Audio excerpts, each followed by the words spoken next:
हम लोग अपने पैसों को बैंक्स में डिपॉजिट करते हैं क्योंकि हमें ट्रस्ट होता है कि हमारा पैसा बैंक्स में सेफ रहेगा। वैसे ही म्यूचुअल फंड्स में इन्वेस्ट करते समय सबसे इम्पोर्टेंट है ट्रस्ट। इन्वेस्टर्स के ट्रस्ट को और भी स्ट्रॉन्ग करने के लिए सेबी ने म्यूचुअल फंड्स के न्यू फंड ऑफर्स यानी कि एनएफओस की मिस सेलिंग को कम करने के लिए कुछ नए रूल्स अप्रूव किए हैं। एनएफओ एक नए म्यूचुअल फंड स्कीम का पहला ऑफर होता है जो एएमसी यानी कि एसेट मैनेजमेंट कंपनी लॉन्च करती है, और इसको लॉन्च करने का रीजन होता है नए इन्वेस्टर्स को अट्रैक्ट करना और उन इक्विटी फंड कैटेगरीज में एंटर करना जिसमें एएमसी अभी प्रेजेंट नहीं है। तो ये सेबी रूल्स क्या हैं?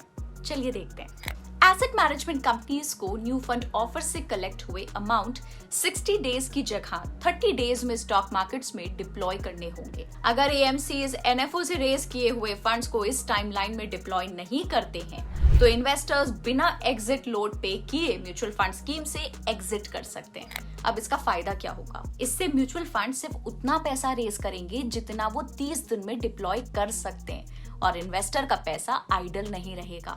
और इसके साथ म्यूचुअल फंड्स में स्विच ऑप्शन होता है जिसमें इन्वेस्टर्स अपने फंड्स एक स्कीम से डायरेक्टली दूसरी स्कीम में ट्रांसफर कर सकते हैं, जिससे उन्हें इन्वेस्टमेंट्स को रिडीम करके फिर से इन्वेस्ट नहीं करना पड़ता। अब म्यूचुअल फंड डिस्ट्रीब्यूटर्स ज्यादा कमीशंस के लिए इन्वेस्टर्स को एग्जिस्टिंग फंड से एनएफओस पे स्विच करने के लिए इंकरेज करते थे, लेकिन अब एनएफओस की मिस सेलिंग को रोकने के लिए सेबी ने एक न्यू गाइडलाइन दी है जिससे डिस्ट्रीब्यूटर्स को स्विच ट्रांजैक्शंस में इन्वॉल्व दोनों फंड्स में से जिसका कमीशन कम होगा वो मिलेगा, जिससे म्यूचुअल फंड डिस्ट्रीब्यूटर्स अपने पर्सनल गेन के लिए इन्वेस्टर्स को स्विच करने के लिए इंकरेज नहीं करेंगे। याद रहे, आप एनएफओस में सिर्फ तब इन्वेस्ट करें जब वो आपके इन्वेस्टमेंट गोल्स और रिस्क टॉलरेंस को मैच करे।